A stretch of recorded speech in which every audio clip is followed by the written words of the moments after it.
आज इस वीडियो में हम क्लास 12th का जो चैप्टर फर्स्ट है मैनेजमेंट ऑफ स्पोर्टिंग इवेंट्स उसके जो पॉसिबल एमसीक्यूज हैं उन सभी को डिस्कस करेंगे। इस चैप्टर के अंदर से जितने भी हमारे जो एमसीक्यूज बन सकते हैं उन सभी को देखेंगे, उनके आंसर्स देखेंगे और थोड़ी थोड़ी उनके बारे में हम एक्सप्लेनेशन देखेंगे ताकि एग्जाम में चैप्टर फर्स्ट से आपके जो भी एमसीक्यूज आएँ वो आपके यहाँ से क्लियर हो जाएं। ये देखिए, ये इसका फॉर्मेट रहने वाला है। आपके सामने ये 4 क्वेश्चंस रहेंगे। आप चाहो तो इनके आंसर्स सोच सकते हो और जैसे-जैसे हम एक-एक क्वेश्चन पे आएँगे, हम इनके आंसर्स को डिस्कस करते हुए चले जाएँगे। सबसे पहला क्वेश्चन है, there are blank basic functions of management. Management के जो बेसिक फंक्शंस हैं, वो हमसे पूछे गए हैं। हमारे सिलेबस के अकॉर्डिंग बेसिक फंक्शंस कितने हैं मैनेजमेंट के, ये हमसे पूछा है। तो हमें पता है बेसिक फंक्शन हमारे 5 हैं। सबसे पहला है प्लानिंग, डायरेक्टिंग, बजटिंग, स्टाफिंग और कंट्रोलिंग। इस तरीके से ये 5 मैनेजमेंट के फंक्शन हमारे सिलेबस के अकॉर्डिंग दिए गए हैं। तो कई बार डायरेक्ट भी क्वेश्चन पूछ लेते हैं, वहाँ पर आपको ध्यान रखना है। सेकंड क्वेश्चन है, the basic function of management is. Management का बेसिक फंक्शन क्या है? 4 ऑप्शंस हैं। Correct answer is planning. देखिए, जब भी हम मैनेजमेंट करते हैं, मान लीजिए कोई स्पोर्ट इवेंट हमें कराना है। अब उस स्पोर्ट इवेंट को कराने के लिए हमें कोई ना कोई प्लानिंग करनी पड़ेगी। कैसे ये इवेंट होगा, हम कंट्रोल कैसे करेंगे, बजट कैसे बनाएँगे। इन सभी से रिलेटेड जब हम कोई भी योजना बनाते हैं या फिर जो कोई भी प्लानिंग करते हैं, वो हमारा सबसे बेसिक फंक्शन होता है। क्योंकि प्लानिंग करने के बाद ही आप बाकी जो फंक्शंस हैं, उनके ऊपर जाओगे। जैसे कि प्लानिंग की बात करें, तो प्लानिंग के अंदर आप बजट डिसाइड कर लेते हो कि हमारा बजट कितना रहेगा। इसके बाद में उसको ऑर्गेनाइज़ कौन करेगा, ये मैचेज़ कहाँ पर होंगे, ये सभी हम प्लानिंग के अंदर ही डिसाइड करते हैं। सबसे जो बेसिक फंक्शन है मैनेजमेंट का, वो प्लानिंग है। इम्पोर्टेंट क्वेश्चन है, ऐसे क्वेश्चन एग्ज़ाम में कई बार पूछे जाते हैं। नेक्स्ट है, which of the following is the first step in a sports program. कोई भी स्पोर्ट्स का जो प्रोग्राम है या फिर इवेंट है या फिर हम इसको टूर्नामेंट बोल सकते हैं, उसमें फर्स्ट स्टेप कौन सा है? तो ये भी हमारा क्या हो जाएगा? प्लानिंग होता है। क्योंकि कोई भी जब हम इवेंट या कंपटीशन कराने वाले हैं, उससे पहले उसकी प्रॉपर प्लानिंग होती है। कैसे-कैसे हम मैचेस को कराएँगे, रेफरीज़ कहाँ से आएँगे, जो हमारे पास टीम आने वाली हैं वो कहाँ पर रुकेंगी, इन सभी की हम एक आउटलाइन बनाते हैं। प्लानिंग को आप आउटलाइन भी बोल सकते हो। आउटलाइन का मतलब है जो कुछ बाद में होने वाला है, फ्यूचर में होने वाला है, उसकी हम अभी से एक प्रॉपर गाइडलाइन बना लें, एक आउटलाइन बना लें, उसको प्लानिंग कहा जाता है। इसलिए ये फर्स्ट स्टेप है स्पोर्ट्स प्रोग्राम की। नेक्स्ट है, what is the most important pre requisite for a successful competitive event to happen. देखिए, कोई भी जो कॉम्पिटिटिव इवेंट है या फिर कंपटीशन है, उस इवेंट को होने के लिए या फिर उसको सक्सेसफुल बनाने के लिए सबसे इम्पोर्टेंट क्या है? इम्पोर्टेंट आपका सबसे पहले है एप्रोप्रिएट प्लानिंग। ये प्लानिंग से रिलेटेड 3 आपके सामने एमसीक्यूज़ हैं। इनको आप अच्छे तरीके से समझ लो, क्योंकि प्लानिंग हमारा फर्स्ट स्टेप होता है, बेसिक फंक्शन है और क्या है? मोस्ट इम्पोर्टेंट प्री रिक्विसाइट है। प्री रिक्विसाइट मतलब कोई भी इवेंट होने वाला है, उससे पहले जो हम स्टेप लेंगे, जो हम काम करेंगे उस इवेंट के लिए, उसके सक्सेसफुल होने में प्लानिंग का सबसे इम्पोर्टेंट रोल है। कोऑर्डिनेटिंग भी करते हैं, पब्लिसाइजिंग भी करेंगे, लेकिन एप्रोप्रिएट प्लानिंग सबसे इम्पोर्टेंट है किसी भी इवेंट को सक्सेसफुल बनाने के लिए। नेक्स्ट है, planning in sports leads to. Sports के अंदर प्लानिंग क्या करता है? तो प्लानिंग एक्सपेंडिचर को बढ़ाता है, नहीं बढ़ाता। Better coordination, increase in mistakes या फिर increase in last minute pressure, ये सब नहीं करता। क्या करता है? बेटर कोऑर्डिनेशन, क्योंकि प्लानिंग में हम सब कुछ डिसाइड कर लेते हैं। जैसे कि मान लो ये स्पोर्ट्स का कोई इवेंट होने वाला है। अब इस स्पोर्ट्स के इवेंट में ये यहाँ पर एक जगह हमने डिसाइड कर रखी है, यहाँ पर हमारी सारी जो टीम्स हैं वो रुकेंगी। प्लेयर्स यहाँ पर रुकेंगे, ऑफ़िशियल्स वो यहाँ पर रुकेंगे, उनके खाने की व्यवस्था यहाँ पर है। इसके बाद में जो मैच है वो इस ग्राउंड के अंदर होंगे। ये पूरी हमने प्लानिंग कर ली। अब ये प्लानिंग करने के बाद में हमने रोल्स डिसाइड कर दिए कि जैसे कि ए नाम का पर्सन उसको यहाँ पर रहना है, बी नाम के यहाँ पर सी और डी से लेकर एफ नाम के जो भी पर्सन्स हैं वो यहाँ पर रहेंगे। और ये जो भी पर्सन हैं इनके ऊपर एक एक्स नाम का पर्सन है जिसको वो रिपोर्ट करेंगे। अब ये क्या हो गया, पूरा कोऑर्डिनेशन के जैसे एक काम हो गया, क्योंकि इसकी हमने पहले प्लानिंग कर ली। कोऑर्डिनेट करेंगे, एक दूसरे से कनेक्टेड हैं सब कुछ, क्योंकि जब आप उनको अच्छा रहने के लिए, अच्छा खाने के लिए हम प्रोवाइड करवाते हैं, उसके बाद वो ग्राउंड पर आकर अपनी जो एक्टिविटीज़ हैं उनको परफॉर्म करेंगे। तो हमें अच्छा कोऑर्डिनेशन मिलता है प्लानिंग से। नेक्स्ट है, dash is a process of setting objectives and deciding how to accomplish them. देखिए, ऐसी इन 4 ऑप्शंस में से हमें एक फंक्शन बताना है कि जो हमें एक ऑब्जेक्टिव सेट करके दे और हम जो अचीव करने वाले हैं उसको डिसाइड करें कि हम उसको कैसे अचीव करेंगे। उसको भी हम क्या बोलेंगे? प्लानिंग बोलेंगे। प्लानिंग से रिलेटेड काफ़ी सारे एग्ज़ाम में क्वेश्चंस पूछे जाते हैं, क्योंकि कुछ भी हमें अचीव करना है, उसकी हमें पहले प्लानिंग करनी पड़ेगी और हमारे कुछ ऑब्जेक्टिव्स हैं। ऑब्जेक्टिव मतलब ये 5 दिन का जो इवेंट है, ये हमें किस तरीके से करना है और उसको अब अचीव कैसे करना है। इसका जो एग्जीक्यूशन है वो भी हम प्लानिंग के अंदर ही डिसाइड करते हैं। इसके बाद में नेक्स्ट क्वेश्चन है, is a process of establishing authority relationships among selected people work and work places so that the group can work together efficiently. देखिए, ऐसे हमें एक प्रोसेस के बारे में बताना है, जैसे कि 5 हमारे जो फंक्शंस हैं जिनके बारे में हमने देखा है। कोई भी जो अथॉरिटीज़ हैं, उनके बीच में रिलेशनशिप एस्टेब्लिश करने के लिए एक ऐसी कौन-सी प्रोसेस है जिसके बारे में यहाँ पर पूछा गया है। जैसे कि मान लीजिए यहाँ पर एक अथॉरिटी बैठी हुई है, रिसेप्शन कमेटी है मान लीजिए, और यहाँ पर क्या है, एक फर्स्ट एड कमेटी है। तो ये आपस में बैठे हुए हैं। अब इनके बीच में कोई रिलेशन एस्टेब्लिश करने के लिए कोई एक पर्सन होगा। वो पर्सन कौन-सी कमेटी से रिलेटेड है, ये हमसे पूछा गया है। वो आपका ऑर्गेनाइजिंग से रिलेटेड है। ऑर्गेनाइजिंग इसके अंदर हमारा करेक्ट आंसर हो जाएगा, क्योंकि ऑर्गेनाइजिंग एक प्रोसेस है, तो क्या करती है? Establishing authority relationship among selected people. जो कुछ सिलेक्टेड पीपल हैं, जैसे कि सभी लोगों से बात नहीं करती। ऑथराइज़्ड जो पर्सन है, मान लीजिए हमारे पास 20 कमेटी हैं, तो ये सारे जो कमेटी हैं, इनके जो मेन मेंबर हैं, अथॉरिटीज़ जो हैं, उनसे कोऑर्डिनेट करना कि हम किस तरीके से काम करेंगे और अब उनको ऑर्गेनाइज़ करवाना है कि कौन से टाइम पर आपको कौन-सा काम करना है। ये सब हम ऑर्गेनाइजिंग के अंदर देखते हैं। नेक्स्ट है, which of the following can be defined as filling and keeping field positions in the organisation structure. Organisation की जो स्ट्रक्चर है, उसके अंदर फिलिंग एंड कीपिंग का ये मतलब है, मान लीजिए आपको 10 पर्सन्स चाहिए। अब ये जो 10 लोग हैं, इन 10 लोगों को लेने के लिए आपका कौन-सा जो कमेटी है, वो अपना रोल प्ले करेगी, क्योंकि फिलिंग मतलब जो भी खाली जगह है, उनको भरना, और keeping field position. Keeping field position का मतलब किसको कहाँ पर लगाना है, कौन-सा किसको क्या काम देना है। ये सब हम देखते हैं स्टाफिंग के अंदर। स्टाफिंग के अंदर ये स्टाफ वर्ड से बना है। स्टाफ का मतलब आपके साथ काम करने वाले लोग, जो पर्सन्स आपके साथ काम करते हैं। ये सभी जो लोग आपके साथ काम करते हैं, उनको कैसे हम रिक्रूट करते हैं, कैसे उनको हम अपॉइंट करते हैं और अब ये कैसे काम करेंगे, कौन-सा जो पर्सन कहाँ पर काम करेगा, ये सब हम स्टाफिंग के अंदर देखते हैं।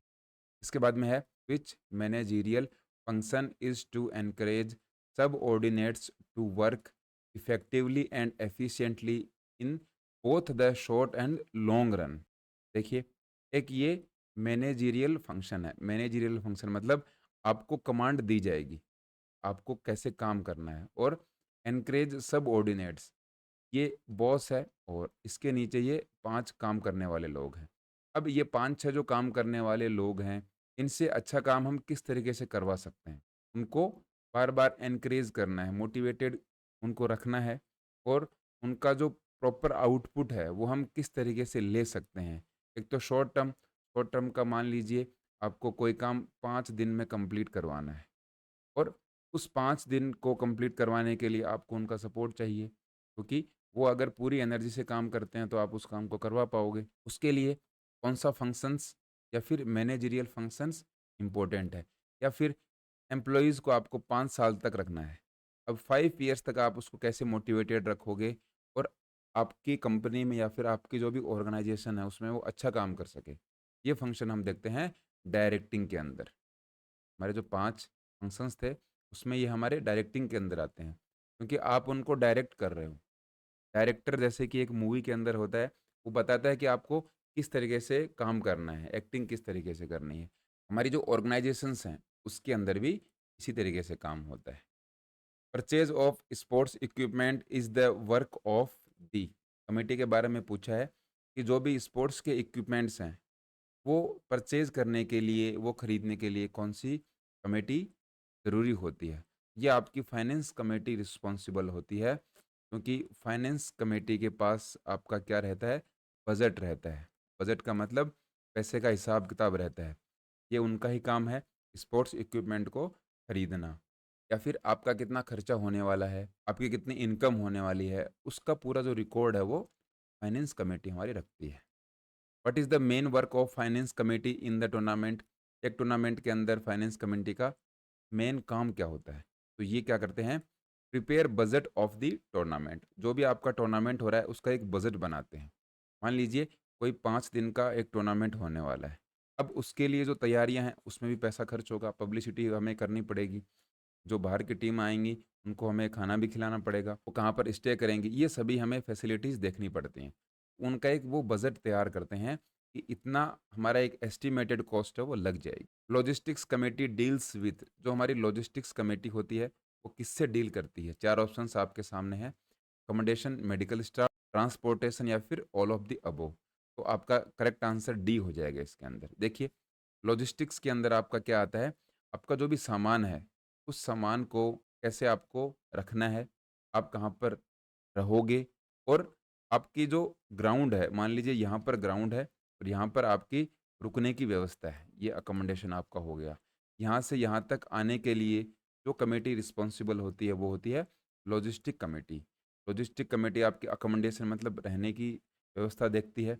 मेडिकल स्टाफ भी आपको प्रोवाइड करवाया जाता है। और ट्रांसपोर्टेशन, ट्रांसपोर्टेशन का मतलब है आपको कहाँ से कहाँ तक लेकर जाना है, कैसे लेकर जाना है, कौन सा व्हीकल होगा, ये सभी ट्रांसपोर्टेशन कमेटी देखती है। और इनकी जो एपेक्स कमेटी होती है वो होती है लॉजिस्टिक कमेटी। इसलिए डी ऑप्शन हमारा करेक्ट हो जाएगा। इसके बाद में है establishing standards for work performance, measuring performance and comparing it to the set standards and taking corrective action is part of. देखिए, कोई भी हमारे जो स्टैंडर्ड हैं वो हमने सेट कर लिए। आपके एग्ज़ाम का कोई स्टैंडर्ड हमने सेट कर रखे हैं, जैसे कि 100 में से आपके 36 मार्क्स आने चाहिए, अगर इससे कम आते हैं तो आप फेल हो जाओगे। तो इसी तरीके से जो काम के स्टैंडर्ड हैं वो हमने सेट कर रखे हैं। अगर हम स्टैंडर्ड सेट नहीं करेंगे तो जो पर्सन्स जो काम करने वाले हैं वो काम नहीं करेंगे, क्योंकि इसमें क्या रहता है, आपकी जो वर्क परफॉर्मेंस है, आप कैसे काम करते हो वो देखी जाती है।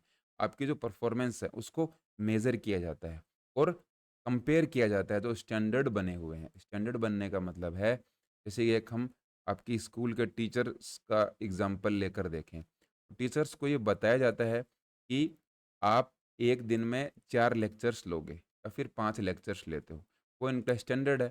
इसके बाद में और इनसे कंपेयर किया जाता है।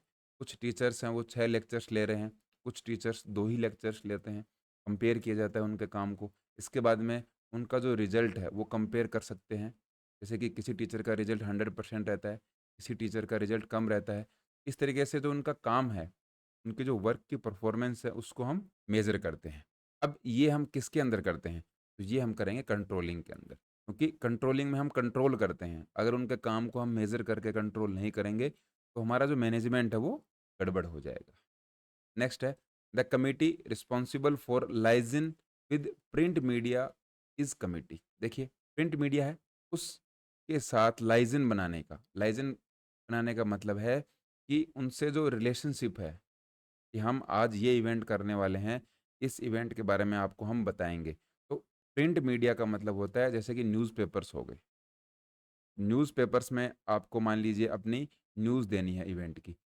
इवेंट कब से स्टार्ट होने वाले हैं, आज ये इवेंट हुआ है उसमें कौन जीता है, नेक्स्ट इवेंट कब होगा, और फाइनल जब इवेंट हो जाते हैं उसमें चीफ गेस्ट कौन आता है। ये सारी जो इन्फॉर्मेशंस हैं प्रिंट मीडिया को देने के लिए लाइज़न, या फिर हम इसको रिलेशन बोल सकते हैं।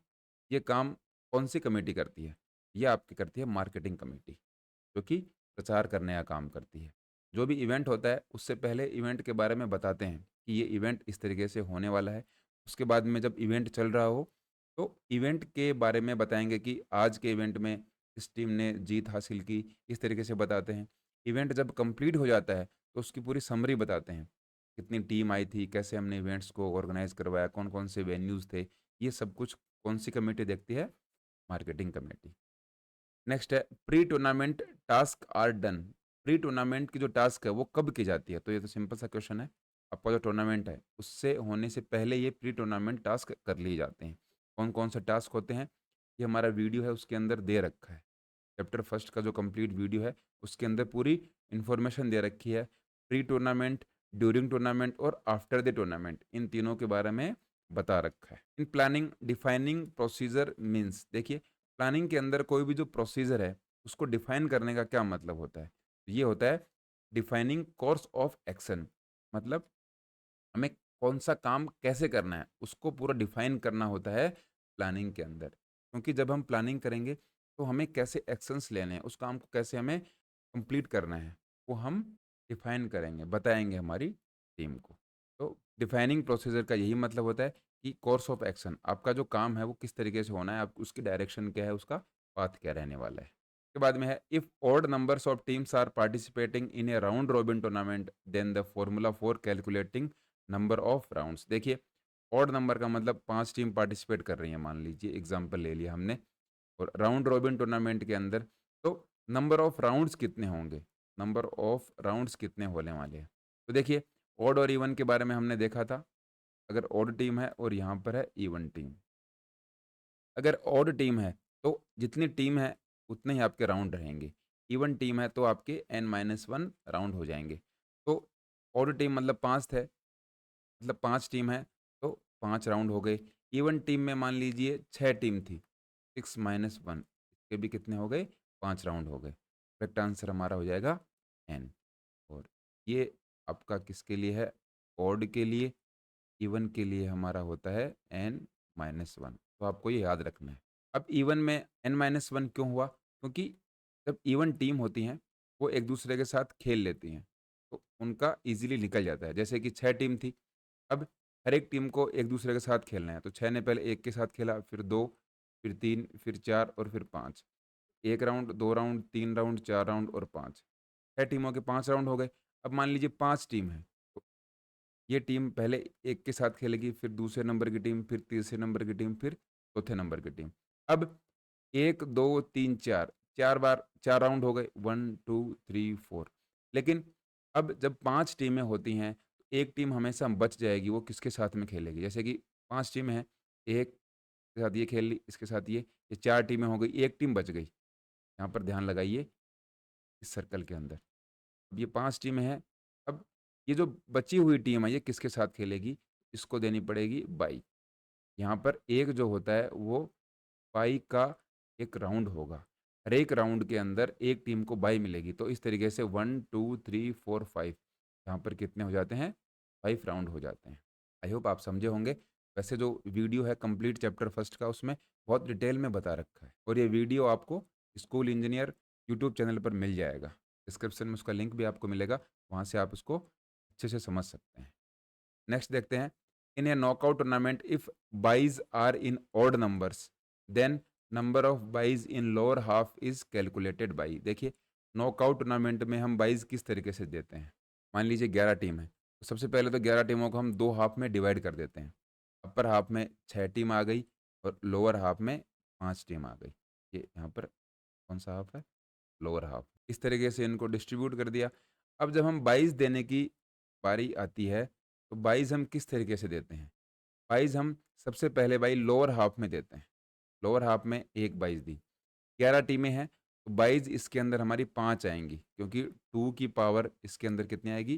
4 आ जाएगी। 2 इंटू 2 इंटू 2 इंटू 2, 1, 2, 3, 4। 2 इंटू 4 का मतलब 16 होता है, क्योंकि जो 11 टीम है उससे नेक्स्ट वैल्यू हम लेते हैं, जैसा कि हमने वीडियो में पूरा डिटेल से इसको समझ रखा है।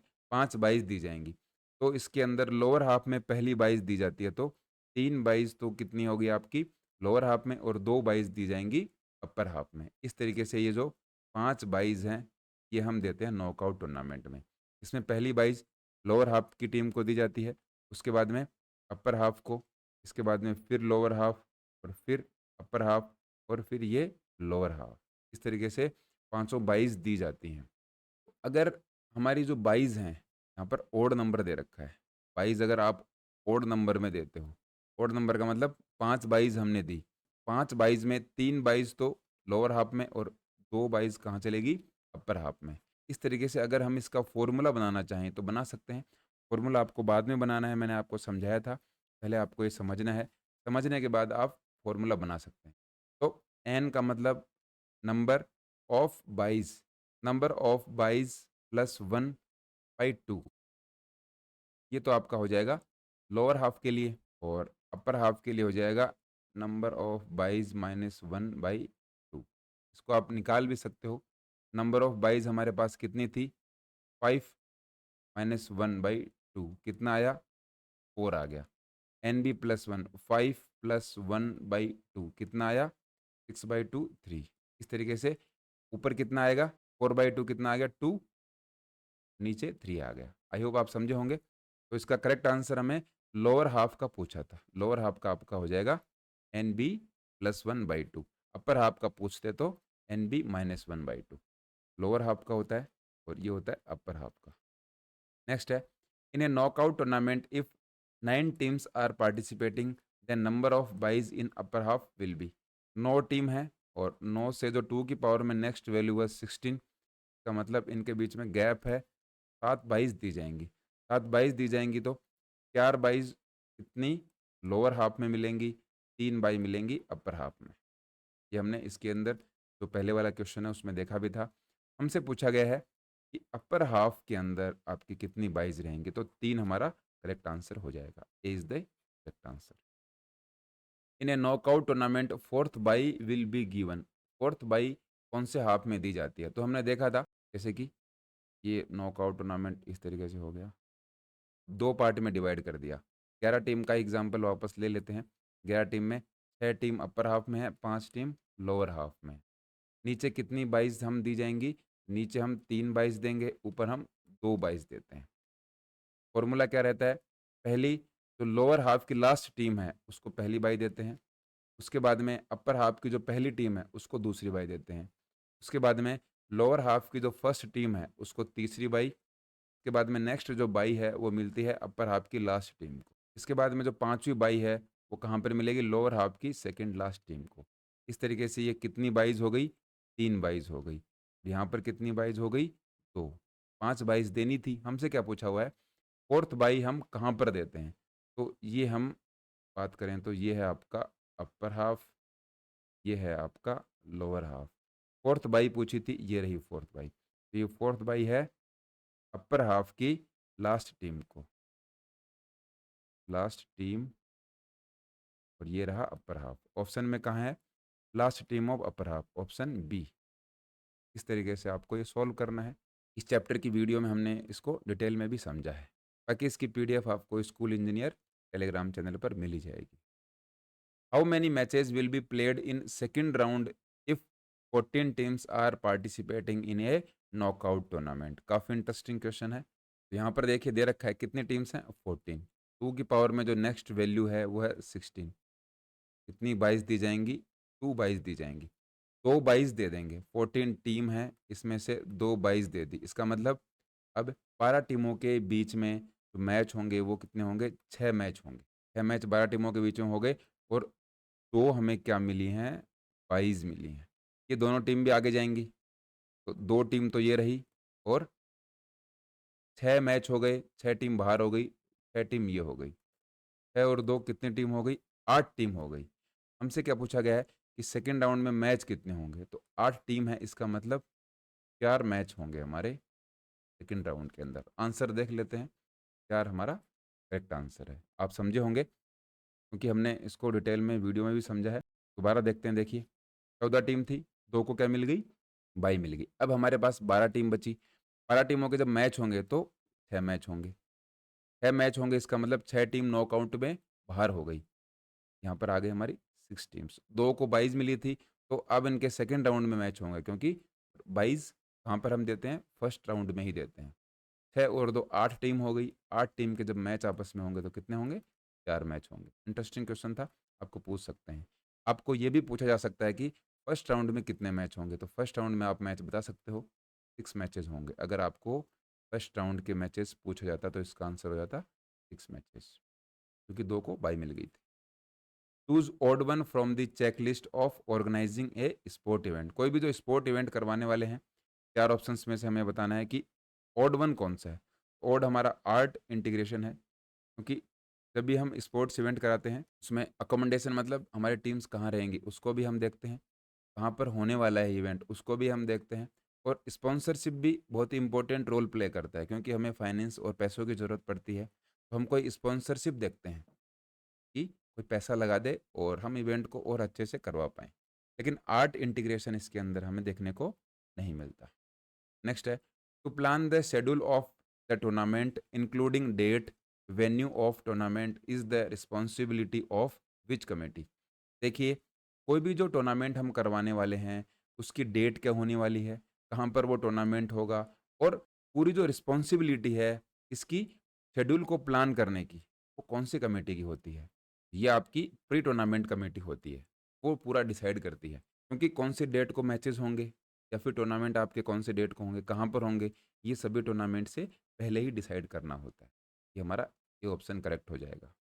नेक्स्ट है dash registers all participants with an operational to role and management of all centres during the activity.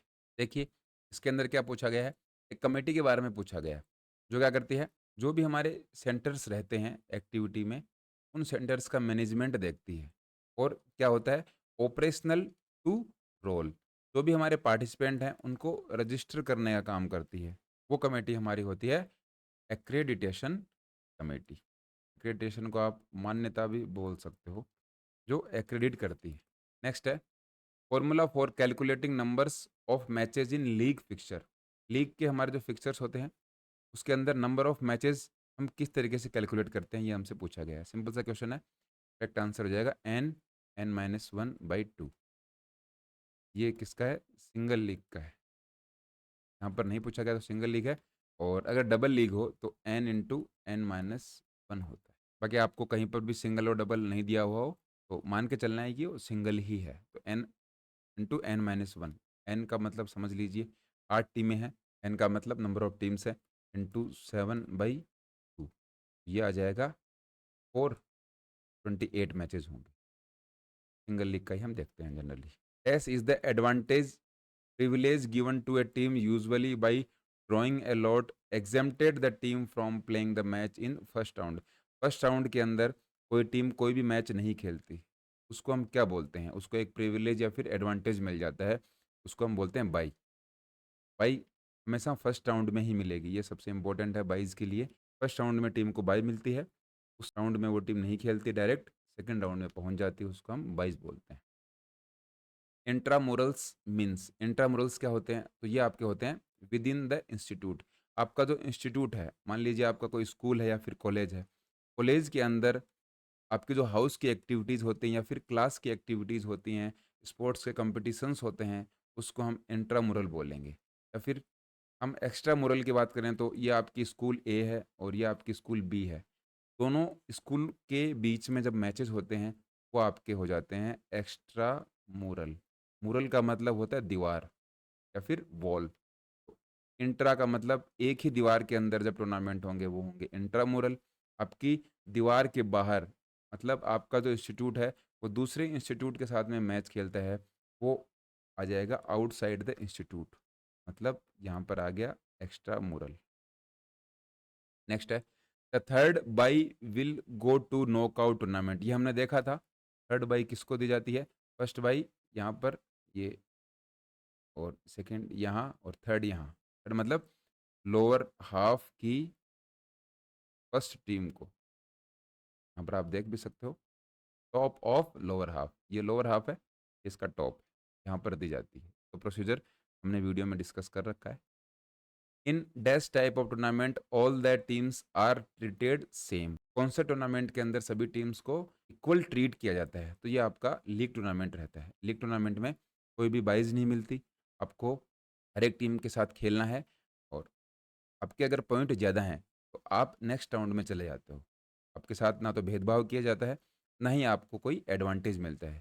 क्योंकि आप हर एक टीम के साथ जब खेल लेते हो, तो जितने ज़्यादा आप मैच जीतोगे, उतने ही आप रैंकिंग में ऊपर चले जाओगे और आप पॉइंट सिस्टम से क्या हो जाओगे, उस टूर्नामेंट को जीत सकते हो।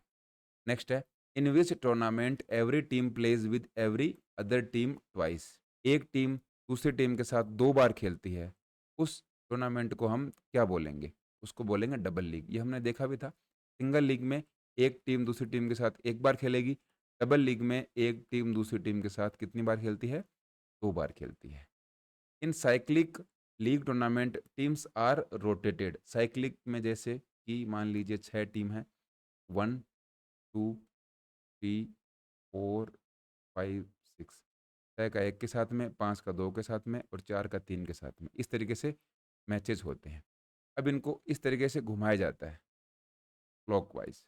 क्लॉकवाइज़ घुमाएँगे तो एक को हम स्टेबल रखेंगे, तो एक तो हमारा स्टेबल हो गया, 6 है वो यहाँ पर आ जाएगा। यहाँ पर 6 और बाकी ये सारे शिफ्ट होते चले जाएँगे, 4 और 5। तो हमसे पूछा गया है कि हमने रोटेट किस तरीके से किया है। तो जो क्लॉक की डायरेक्शन है वो इसी तरीके से होती है, ये क्लॉक की डायरेक्शन होती है, यह क्लॉकवाइज़। करेक्ट आंसर हमारा क्लॉकवाइज़ हो जाएगा। अगर यहाँ पर 5 टीम होती तो यहाँ पर हम सबसे पहले बाई देते, उसके बाद में 1, 2, 3, 4, 5। फर्स्ट राउंड में 5 को बाई मिल गई, इसके बाद में इनके मैच होंगे। नेक्स्ट राउंड में बाईज़ कैसे मिलेगी? बाईज़ को हैं, इनको हम स्टेबल रखते हैं एक जगह पर। ये 5 है, ये यहाँ पर नीचे आ जाएगा। 5, 1, 2, 3 और 4। अब की बार 4 को बाई मिल गई, 3 5 के और 2 1 के मैच हो गए। इस तरीके से 5 टीमों के कितने हो गए? 5 राउंड और 6 टीम्स के कितने हो गए? 6 माइनस 1, इनके भी 5 राउंड होते हैं। The 2 types of round robin tournaments are. Round robin tournament 2 type का होता है। कौन-कौन सा? सिंगल लीग और डबल लीग। राउंड रॉबिन जो टूर्नामेंट है उसको हम लीग टूर्नामेंट भी बोलते हैं। सिंगल लीग के अंदर एक टीम दूसरी टीम के साथ 1 बार खेलती है। डबल लीग में एक टीम दूसरी टीम के साथ 2 बार खेलती है। If total teams participating in a football tournament are 11, then how many buys will be there in a fixture? इसको तो हमने एग्जाम्पल से देख भी लिया। 11 टीम है, फुटबॉल टूर्नामेंट हो, भले ही बास्केटबॉल का टूर्नामेंट हो, कोई भी टूर्नामेंट हो, 11 टीम होंगी, तो 2 की जो नेक्स्ट पावर है, उसी से हम डिसाइड करते हैं कितनी बाइस दी जाएंगी। डिसाइड करने का फॉर्मूला मैंने आपको बता रखा है, 2 की पावर 2, 2 की पावर 3, 2 की पावर 4, 2 की पावर 5, इस तरीके से देखते हैं। 11 में 2 की पावर 4 आएगी, क्योंकि 2 की पावर 4 का मतलब 16। जितनी भी टीम है उसके नेक्स्ट जो 2 की पावर है उसका हम रेफरेंस लेंगे। 11 और ये 16 कितना कम है? 5 कम है, तो कितनी बाइस मिलेंगी? 5 बाइस दी जाएंगी। नेक्स्ट है, what is the method of determining number of byes to upper and lower half. Upper और लोअर हाफ के अंदर हम किस तरीके से बाइस देते हैं, और ये हम किसकी बात कर रहे हैं? नॉक आउट टूर्नामेंट की। तो ये डी ऑप्शन हमारा करेक्ट हो जाएगा। हमने देखा भी है, 11 का जो एग्जाम्पल लेके देखा था उसमें देखा था। अब अगर हम 12 का एग्जाम्पल लें, 12 टीम्स हमारे पास मान लीजिए हैं, एन बी -1/2 देख लिया, एन बी +1/2 देख लिया, ये तो ओड के था। इवन के लिए एन बी बाई 2 होता है। क्या हमसे पूछा गया था? बाईस के बारे में। ये एन बी बाई 2 क्यों हुआ? एन बी का मतलब नंबर ऑफ बाईस, नंबर ऑफ बाईस अपॉन 2 दोनों में बराबर बराबर बंट जाएंगी, क्योंकि 12 के नेक्स्ट में 16 है, कितनी बाईस मिलेंगी? 4। तो 4 बाईस में आप कोई भी बाई किसी को भी दे सकते हो, या फिर 1, 2, 3 और 4 बाईस दे दी। 5 बाईस होती हैं, 7 बाईस होती हैं, तब दिक्कत है। अगर 6 बाईस होंगी तब भी कोई दिक्कत नहीं है। इसलिए नंबर ऑफ बाईस बाई 2 बहुत ही सिंपल सा है, इवन के लिए तो कोई प्रॉब्लम है ही नहीं। अगर 6 होंगी तो बाई 2, 6/2 कितना हो जाएगा? 3 हो जाएगा। 8 हैं तो 8/2। और अगर हमारे पास ऑड नंबर है तब हमें ये फॉर्मूला यूज़ करना है, जो कि हमने 11 टीम्स के लिए लास्ट के जो हमारे एमसीक्यूज थे उसमें देखा था।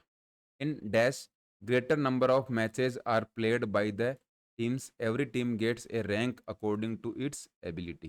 देखिए, ये हमने बात भी करी है लास्ट के एक क्वेश्चन के अंदर। इसके अंदर हम क्या करते हैं कि नंबर ऑफ मैचेस किसी टीम ने कितने खेले हैं, और उन नंबर ऑफ मैचेस को उस टीम ने जीतकर अपनी एबिलिटी के अकॉर्डिंग जो रैंक में ऊपर चली जाती है, एक ऐसा टूर्नामेंट होता है, उस टूर्नामेंट को हम क्या बोलेंगे? तो ये हम लीग टूर्नामेंट में देखते हैं, क्योंकि लीग टूर्नामेंट में एक टीम दूसरी टीम के साथ खेलती है सिंगल लीग के अंदर, डबल लीग में वो 2 बार खेलती है एक टीम के साथ। अब वो हर एक टीम के साथ खेलते-खेलते अपनी रैंकिंग के अकॉर्डिंग 1, 2, 3, 4 और सो ऑन, इस तरीके से वो अपनी रैंकिंग में चली जाती है। अगर उसके अंदर एबिलिटी है तो वो रैंकिंग में टॉप करेगी। इस तरीके से जो भी टूर्नामेंट के अंदर हम ये फिनोमिना देखते हैं, वो होता है लीग टूर्नामेंट। नेक्स्ट है, as per British method dash method is used to declare the winner. British method की बात कर रहे हैं। हमारे पास 2 मेथड थे, ब्रिटिश मेथड और अमेरिकन मेथड। ब्रिटिश मेथड के अंदर हम विनर को किस तरीके से डिक्लेयर करते हैं?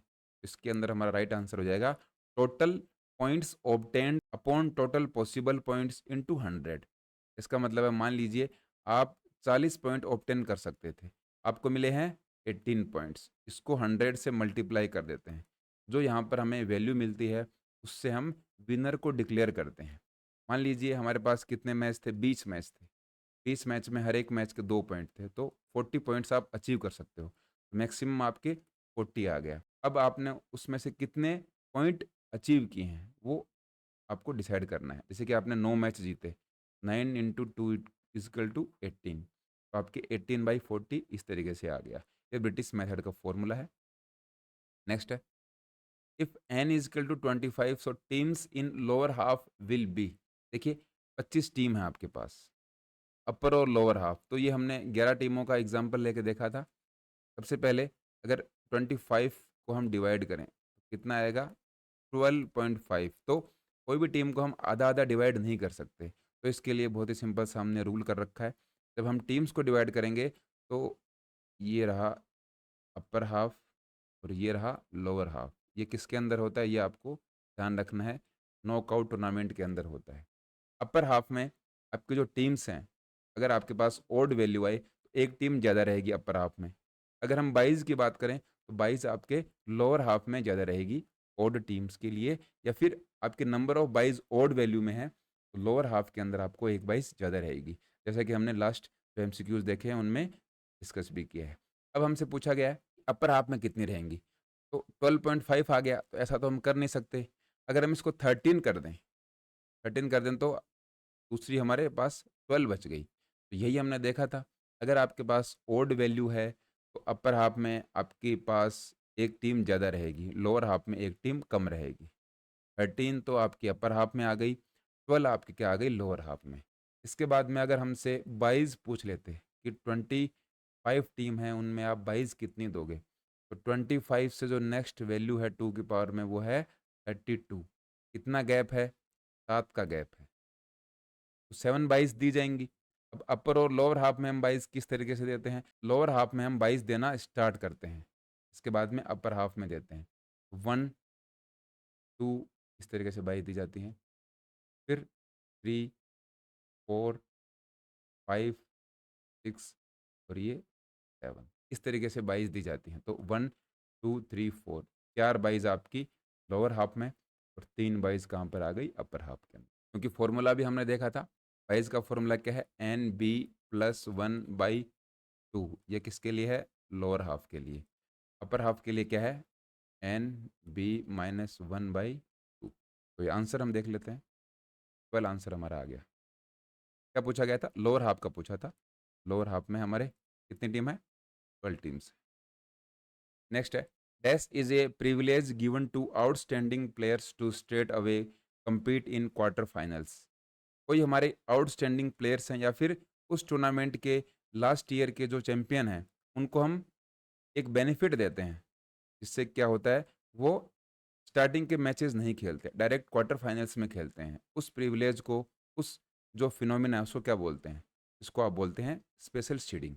स्पेशल सीडिंग का मतलब, मान लीजिए आपके पास मल्टीपल राउंड्स होने वाले हैं, तो क्वार्टर फाइनल्स में जब आपके पास कितनी 8 टीम्स बच जाती हैं, 8 टीम्स जब बचेंगी, उस टाइम पर आप क्या करोगे? उस टीम को एंट्री दोगे। पहले जितनी भी टीम्स हैं वो आपस में एक दूसरे के साथ खेलती आती रहेंगी। 8 टीम्स जब बचेंगी, उस टाइम पर इसकी एंट्री होती है। आउटस्टैंडिंग प्लेयर या फिर आउटस्टैंडिंग कोई टीम होती है, उसकी एंट्री हमें देखने को मिलती है। नेक्स्ट है name different types of league fixers. तो ये सभी फिक्सर्स के टाइप हैं, साइक्लिक मेथड, टेबुलर मेथड और स्टेयरकेस मेथड। लीग की अगर हम फिक्सर्स की बात करें तो 3 टाइप के मेथड हमने देखने को मिलते हैं। नेक्स्ट है how many rounds will be there in n is equal to 7 in league matches. और साइक्लिक इसके अंदर पूछा गया है। तो साइक्लिक का हमने एग्जाम्पल देखा भी था। 7 अगर हमारे पास क्या है, टीम है, तो राउंड्स की जो संख्या है वो भी हमारे पास 7 ही आएगी, क्योंकि हमने देखा था n फॉर्मूला है नंबर ऑफ राउंड्स निकालने की, तब हमारे पास क्या हो, ऑड टीम। और इवन टीम अगर होती, उसका जो फॉर्मूला है वो होगा n-1। If you win a match as per point system the team gets. Point system जो हमने ब्रिटिश और अमेरिकन मेथड देखा था, उसमें पूछा गया है कि अगर आपने कोई मैच जीत लिया हो, उस मैच को जीतने के बाद पॉइंट सिस्टम में आपको कितने पॉइंट मिलेंगे। आपको मिलते हैं इसके अंदर 2 point. During tournament anyone who gets hurt, injured, accident, medical help is given by which committee. अगर टूर्नामेंट के ड्यूरिंग, टूर्नामेंट के दौरान आप हर्ट हो जाते हो, आपको चोट लग जाती है या फिर कोई एक्सीडेंट हो जाता है, मेडिकल हेल्प देने के लिए कमेटी होती है, उस कमेटी को हम फर्स्ट एड कमेटी बोलते हैं। विच committee is functional before, during and after the tournament. एक ऐसी कमेटी का नाम हमसे पूछा गया है कि वो कोई भी टूर्नामेंट स्टार्ट होने से पहले, टूर्नामेंट जब हो रहा हो उस टाइम पर, और टूर्नामेंट के कंप्लीट होने के बाद कौन सी कमेटी का फंक्शन रहता है।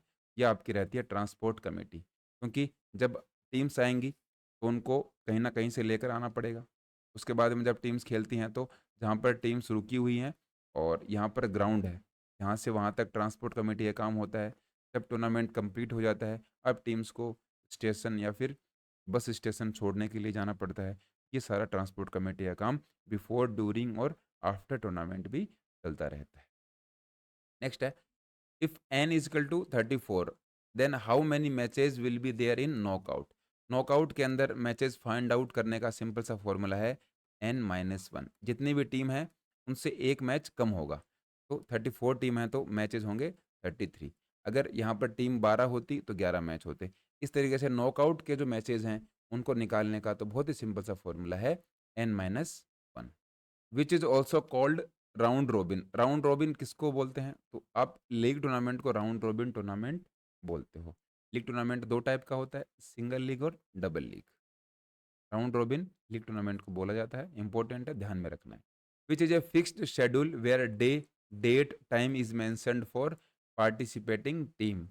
4 ऑप्शंस में से हमें ये बताना है कि जहाँ पर दिन, तारीख और टाइम है वो पहले से मेंशन्ड हो, आपको पहले पूरा एक फिक्स्ड शेड्यूल बनाकर दे रखा हो, और कितनी टीम पार्टिसिपेट करने वाली हैं, कौन सी टीम का मैच कब है, कौन सी डेट को है, कहाँ पर होने वाला है। ये सब हम देखते हैं फिक्सचर्स के अंदर। फिक्सचर्स ऐसे होते हैं कि एक टीम का मैच इस टीम के साथ है और ये वेन्यू मतलब कहाँ पर होगा, इसके बाद में टाइम, ये सब दिया हुआ होता है, तो हम फिक्सचर्स बोलते हैं। नेक्स्ट है advantage given two teams which will not play first round is called.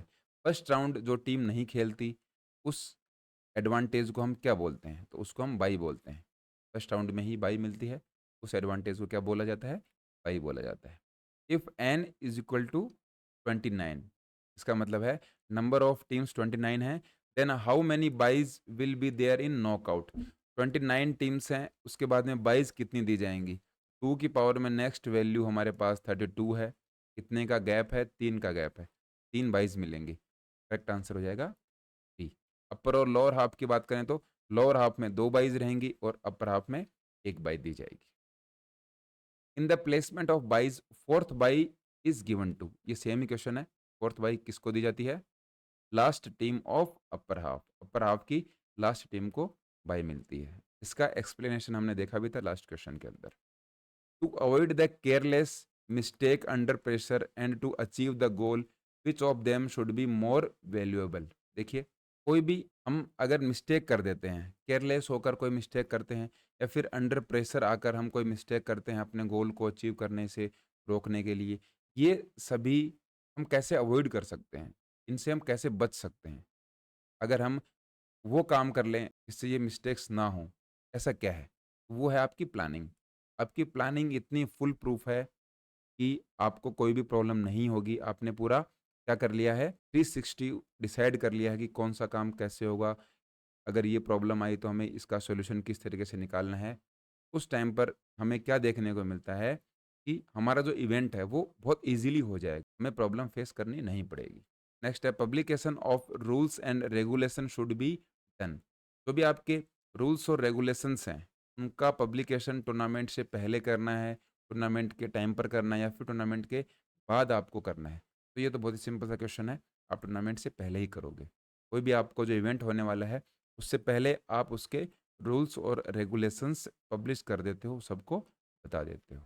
Find the odd community program in sports. Sports के अंदर इन 4 ऑप्शंस में से बताना है कि जो कम्युनिटी प्रोग्राम है वो कौन-सा नहीं है। तो रन फॉर मैराथन नहीं होता।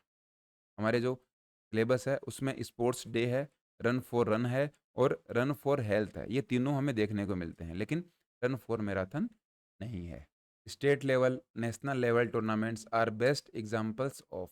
देखिए, ये हमने बात भी करी है कि जब आप अपने इंस्टीट्यूट से बाहर खेलते हो, उस टाइप के टूर्नामेंट्स को हम क्या बोलेंगे? तो ये आपके होते हैं एक्स्ट्रा मुरल। क्योंकि स्टेट लेवल में आप एक दूसरे का जो डिस्ट्रिक्ट है, उसके साथ टूर्नामेंट खेलते हो। नेशनल लेवल में आप अपने स्टेट को रिप्रेजेंट करते हो। आपकी स्टेट की एक बाउंड्री हो गई और आपकी दूसरे स्टेट की जो बाउंड्री है, उसके साथ में जब मैच होंगे, वो आपका एक्स्ट्रा मुरल के अंदर इंक्लूड कर सकते हो। या फिर आप अपने जो स्कूल, कॉलेज है, उससे बाहर खेल रहे हो, ये सारे इवेंट आपके एक्स्ट्रा मुरल्स के अंदर आते हैं। How many total matches will be played in a knockout fixtures of 19 teams. बहुत ही सिंपल सा है। नॉकआउट का जो फॉर्मूला है मैचेस का, n-1 है, 19 - 1 इज इक्वल टू 18। 18 आपके मैचेस होंगे अगर आपके पास 19 टीम्स हैं। Knockout tournament is also known as. तो नॉकआउट टूर्नामेंट को दूसरे किस नाम से जानते हैं? ये हमारा होता है एलिमिनेशन टूर्नामेंट। क्योंकि नॉकआउट टूर्नामेंट जब हम खेलते हैं, एक बार जब आप हार जाते हो तो आप बाहर हो जाते हो, एलिमिनेट हो जाते हो, इसलिए इनको एलिमिनेशन टूर्नामेंट के नाम से भी जाना जाता है। नेक्स्ट आपके सामने 2 लिस्ट दे रखी हैं। लिस्ट के अंदर यहाँ पर 4 ऑप्शंस हैं, मार्केटिंग कमेटी, चेयरपर्सन, टूर्नामेंट और फिक्सचर। इसके बाद में लिस्ट 2 के अंदर आपको head of organising committee, responsible for liaison with print media, ये दे रखा है। इस तरीके से 4 ऑप्शंस आपको लिस्ट 2 के अंदर दे रखे हैं। इन दोनों लिस्ट को आपको मिलाना है, यहाँ पर आपके ये ऑप्शंस हैं। देखते हैं, सबसे पहले अगर हम मार्केटिंग कमेटी की बात करें, मार्केटिंग कमेटी क्या करती है? यहाँ पर आ गया प्रिंट मीडिया। वो प्रिंट मीडिया को रिस्पॉन्सिबल रहती है लाइजन बनाने के लिए या फिर उनके साथ रिलेशनशिप एस्टेब्लिश करने के लिए। तो इसमें 2, ये एक तो यहाँ पर है और एक यहाँ पर है। इसका मतलब या तो ऑप्शन ए होगा या फिर ऑप्शन सी होगा। नेक्स्ट देखते हैं chairperson. Chairperson head of organising committee, क्योंकि यहाँ पर दोनों में एक आ रहा है, तो यहाँ से हमारा ये ईज़ी हो जाएगा। ये हो जाएगा हेड ऑफ ऑर्गेनाइजिंग कमेटी। कोई भी जो कमेटी है उसको ऑर्गेनाइज करने वाले जो हेड होते हैं उनको हम चेयरपर्सन बोलते हैं। नेक्स्ट सी और डी में 4 और 3 में से कौन-सा होगा? क्योंकि ये दोनों चेंज कर रखे हैं। टूर्नामेंट क्या होता है? Series of contest between a number of competitors या फिर sport match that has been arranged for particular time and date. Tournament का मतलब तो यही होता है, series of contest between number of competitors. कितने कॉम्पिटिटर्स हैं, उनके बीच में जो मैचेज़ हैं, उनको हम टूर्नामेंट के अंदर देखते हैं। और फिक्सचर्स के अंदर हम क्या देखते हैं? A sport match that has been arranged for particular time and date. जो मैच है वो कौन से डेट को होगा और कौन से टाइम को होगा, ये सब हम किसके अंदर देखते हैं? फिक्सचर्स के अंदर देखते हैं। ये हमने लास्ट अभी जो क्वेश्चन आया था उसके अंदर देखा भी था कि हम फिक्सचर्स के अंदर क्या देखते हैं। इस तरीके से जो हमारा ऑप्शन इसके अंदर कौन सा? सी करेक्ट हो जाएगा। 2 1 3 4, यहाँ पर हमने इनको मिला भी लिया है। इस तरीके से आप इसको समझ सकते हो। नेक्स्ट है which of this is not a function of sporting event management. 4 options आपके सामने हैं, इनमें से आपको ये बताना है कि जो स्पोर्टिंग इवेंट मैनेजमेंट है, इनका एक फंक्शन नहीं है। तो हम इजीली बता सकते हैं क्रिएटिंग ए मैनेजर। आप मैनेजर क्रिएट नहीं करते, ये स्पोर्टिंग इवेंट का फंक्शन नहीं है। आप स्टाफ को सेलेक्ट करते हो, ऑर्गेनाइज करते हो और मेंबर्स को डायरेक्ट करते हो, बताते हो कि आपको क्या काम करना है। नेक्स्ट है विच committee looks after things like camera, microphone etcetera. ऐसी कौन सी कमेटी है जो क्या देखती है? कैमरा, माइक्रोफोन, इस तरीके के जो हमारे इंस्ट्रूमेंट हैं, इलेक्ट्रॉनिक जो गैजेट्स हैं, उनको देखने का काम कौन सी कमेटी करेगी? हेल्थ कमेटी तो बिल्कुल नहीं करेगी, सिक्योरिटी कमेटी भी नहीं करती, एडमिनिस्ट्रेटिव कमेटी ये काम तो बिल्कुल भी नहीं करेगी। टेक्निकल कमेटी हमारा इसके अंदर करेक्ट आंसर हो जाएगा। नेक्स्ट है, which of this committees is headed by A qualified doctor? कौन सी ऐसी कमेटी है जो हेड करते हैं, उनको डॉक्टर हेड करेंगे, मतलब उनके जो हेड ऑफ द डिपार्टमेंट या फिर उनके जो मेन हेड हैं वो एक डॉक्टर होंगे। तो रिसेप्शन कमेटी में डॉक्टर का कोई काम नहीं है, सिक्योरिटी कमेटी में डॉक्टर का कोई काम नहीं है, लॉजिंग में डॉक्टर का काम नहीं है, लेकिन फर्स्ट एड में डॉक्टर का काम है। फर्स्ट एड में आपको डॉक्टर होना चाहिए, आपका जो हेड है वो डॉक्टर रहेगा, उनके साथ में जो वॉलंटियर्स हैं या फिर कुछ नर्सेज हैं वो हो सकती हैं। फिर आपके सामने 2 लिस्ट दे रखी हैं, इनमें से हमें बताना है नॉकआउट, साइक्लिक, बाई और टेक्निकल। तो नॉकआउट क्या रहेगा देखिए, knockout after losing get out of tournament, तो ये 2 ऑप्शन इसके अंदर सही हो गया। इसके बाद साइक्लिक के अंदर क्या होता है? Even when teams are not in power, ये नहीं होगा। लीग टूर्नामेंट, साइक्लिक क्या है? लीग टूर्नामेंट का एग्जाम्पल है। पाई क्या रहता है? Given when teams are not in power of 2। Bye हम कब देते हैं? जब जो टीम है उनको 2 की पावर में हम शामिल करते हैं। और टेक्निकल कमेटी कोई भी जो डिस्प्यूट है उसको रिजॉल्व करती है। तो हमारा हो गया 2, इसके बाद में 1, इसके बाद में 4 और 3। ये ऑप्शन हमारा इसके अंदर करेक्ट हो जाएगा, 2, 1 और 3। नेक्स्ट है, which is the procedure of arranging teams in A systematic order? Language थोड़ी सी अलग कर रखी है, लेकिन जो आपका आंसर है वो सेम ही रहेगा। जो भी टीम्स हैं उनको अरेंज करना सिस्टमैटिक ऑर्डर में, उस प्रोसीजर को क्या बोलते हैं? उसको बोलेंगे फिक्सचर। फिक्सचर में ही हम सब कुछ देखते हैं, कौन सी टीम के साथ खेलेगी, कब खेलेगी, टाइमिंग क्या होगा, वेन्यूज़ कहाँ पर ये मैच खेला जाएगा, वो सभी फिक्सचर्स में हमें देखने को मिलता है। नेक्स्ट है, identify the correct option for the controlling in sports management. Sports management के अंदर कंट्रोलिंग करने के लिए सबसे करेक्ट जो ऑप्शन है वो क्या रहेगा? Proper monitoring, systematic observation, supervision to team, तो चारों ही रहेंगे, ऑल ऑफ दिस। जब आप स्पोर्ट्स मैनेजमेंट को कंट्रोल करने की बात करते हो तो आपकी जो मॉनिटरिंग है वो भी अच्छी होनी चाहिए, सारी जो काम हो रहे हैं वो सही तरीके से हो रहे हैं या नहीं हो रहे, वो भी आपको देखने हैं। आपको ऑब्जर्व करना पड़ेगा और टीम को आपको सुपरवाइज करना पड़ेगा कि आपको अब इस काम को करना है। नेक्स्ट है, the head of a sport committee is dash director. तो आपकी स्पोर्ट्स कमेटी है, उसका जो डायरेक्टर है वो कौन सा डायरेक्टर होगा? तो वो होगा आपका एडमिनिस्ट्रेटिव डायरेक्टर। एडमिनिस्ट्रेटिव मतलब उसके पास एडमिनिस्ट्रेशन के पावर्स रहेंगे। वो क्या होते हैं? सभी कमेटीज़ का हेड होते हैं, इसीलिए तो उनको हेड ऑफ स्पोर्ट्स कमेटी बोला जाता है। एडमिनिस्ट्रेशन की अगर हम बात करें, जैसे एक डिस्ट्रिक्ट के अंदर डीएम होते हैं, डिस्ट्रिक्ट मजिस्ट्रेट होते हैं या फिर जिसको हम कलेक्टर बोलते हैं, उनके पास भी एडमिनिस्ट्रेटिव पावर होती हैं। स्पोर्ट्स कमेटी के अंदर भी एडमिनिस्ट्रेटिव जो डायरेक्टर होते हैं उनके पास होलसोल पावर होती है। नेक्स्ट है, which of this officials is not selected by the technical committee? Technical committee in 4 options में से कौन से ऑफिशियल्स को सेलेक्ट नहीं करती? टेक्निकल कमेटी रेफरी, जज, चीफ गेस्ट और अंपायर, इनमें से चीफ गेस्ट को वो क्या नहीं करती? सिलेक्ट नहीं करती। ये ऑप्शन हमारा करेक्ट हो जाएगा, क्योंकि रेफरी को टेक्निकल कमेटी अपॉइंट करेगी, जज को भी करेगी, अंपायर को भी करेगी, लेकिन चीफ गेस्ट को दूसरी कमेटी अपॉइंट करती है। टेक्निकल कमेटी का इसके अंदर कोई भी रोल नहीं होता। ये थोड़ा मैनेजमेंट से रिलेटेड आ जाता है कि चीफ गेस्ट हम किसे बुलाएंगे। ये डेकोरेशन कमेटी बुला सकती है, तो मैनेजमेंट लेवल के लोग हैं वो डिसाइड करते हैं। नेक्स्ट है, which of this is a during meet committee? 4 options में से हमें ये बताना है कि आपका जो कंपटीशन चल रहा है उस कंपटीशन के टाइम पर कौन सी कमेटी होती है? करेक्ट आंसर हो जाएगा ट्रांसपोर्ट कमेटी। ये आपकी जो कंपटीशन चल रहा हो उस टाइम पर ट्रांसपोर्ट कमेटी कंटिन्यूस काम करती रहती है। पब्लिसिटी कमेटी ने आपका जो इवेंट हुआ उससे पहले पब्लिसिटी कर दी, सबको बता दिया। रिसेप्शन कमेटी ने रजिस्ट्रेशन कर लिया टूर्नामेंट से पहले। अवार्ड्स कमेटी का काम लास्ट में होगा, लेकिन transport committee through out the tournament, जब आपका टूर्नामेंट चलता रहता है उस टाइम पर ट्रांसपोर्ट कमेटी का रोल सबसे इम्पोर्टेंट रहता है, वो बिजी रहती है हमेशा। Which one of them is not a type of committee in sports event management? 4 options में से हमें ये बताना है कि कौन सी एक type of committee sports events management के अंदर नहीं होती। तो फाइनेंस कमेटी होती है, रोल मॉडल कमेटी नहीं होती। ग्राउंड इक्विपमेंट कमेटी भी होती है। तो बी ऑप्शन हमारा इसके अंदर करेक्ट हो जाएगा। नेक्स्ट है, choose correct option for planning as a functional part of management. Functional part management का क्या होता है? फंक्शनल पार्ट का मतलब आपकी जो प्लानिंग है वो फंक्शनल पार्ट किस तरीके से होता है मैनेजमेंट का। तो इसमें आपके चार ऑप्शंस करेक्ट हो जाएंगे, क्योंकि प्लानिंग के अंदर आप थिंकिंग बिफोर द एक्शन, जो भी आप काम करने वाले हो उससे पहले आप सोच लेते हो कि आपको क्या काम करना है। आपका जो प्लानिंग है वो फ्यूचरिस्टिक होता है, क्योंकि जो काम बाद में होगा उसके बारे में आप पहले ही सोच लेते हो। और इंटेलेक्चुअल आपकी प्रोसेस रहती है। अगर इंटेलेक्चुअल प्रोसेस नहीं रहेगी तो बहुत सारे लूप होल्स आपको मिलेंगे प्लानिंग के अंदर। ऐसा नहीं होना चाहिए। एक अच्छे मैनेजमेंट के लिए आपकी अच्छी प्लानिंग होना बहुत ज़रूरी है।